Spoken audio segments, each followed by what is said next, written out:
साल है 1857 और British east India company Bharat पर राज कर रही है। अंग्रेज़ों का ये एडमिनिस्ट्रेशन तरह तरह की पॉलिसीज़ लाकर कई सालों से भारतीय लोगों को अपनी गिरफ्त में लिए हुए है। इसी के चलते सेपॉयज़ यानी वो भारतीय सैनिक जो ब्रिटिश आर्मी में काम करते थे, वो अचानक से परिवर्तन के माध्यम बन गए।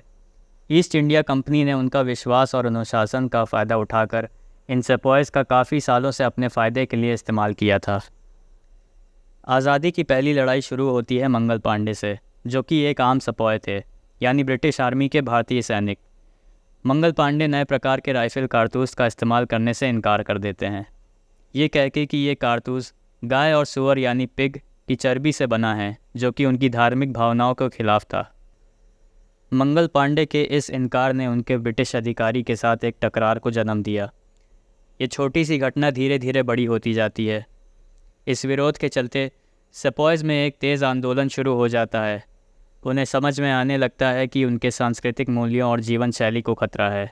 इस तरह सबके अंदर छुपी विरोध की भावना अब उभर के आने लगती है।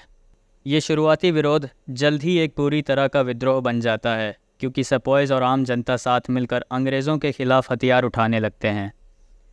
ये सिर्फ एक सैनिक संघर्ष नहीं था, ये विशाल विलाप था सालों से हो रहे अत्याचार के खिलाफ। ब्रिटिश अधिकारियों को ये विद्रोह देखकर चिंता होने लगती है, इसलिए विद्रोह को दबाने के लिए और अपने ताकत का कब्ज़ा बनाए रखने के लिए वो भारतीयों के खिलाफ हथियार उठा लेते हैं।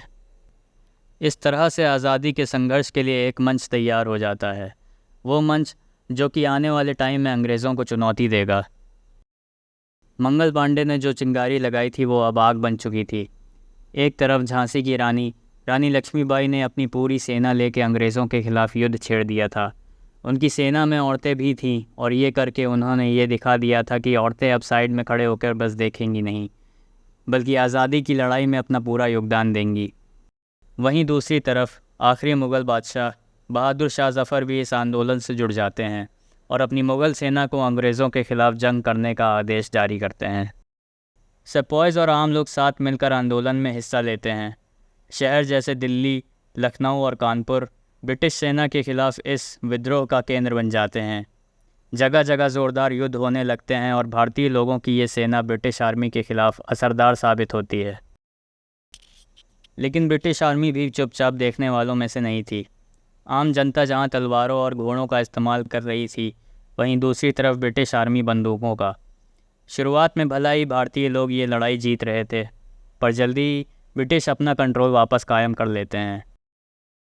विद्रोह जब अपनी चरम सीमा पर होता है तो ब्रिटिश आर्मी किसी तरह वापस रीग्रुप हो जाती है। अच्छे हथियार होने की वजह से अंग्रेज़ों का पलड़ा भारी होता जाता है और आखिर में वो ये लड़ाई जीत ही जाते हैं। रानी लक्ष्मीबाई इस युद्ध में शहीद हो जाती हैं। वहीं दूसरी तरफ बहादुर शाह ज़फ़र, जो कि मुग़ल बादशाह होने की वजह से ब्रिटिश क्राउन को रोके हुए थे भारत पर डायरेक्ट राज करने से, वो भी गिरफ़्तार कर लिए जाते हैं और इसी के साथ भारत ब्रिटिश क्राउन के डायरेक्ट कंट्रोल में आ जाता है।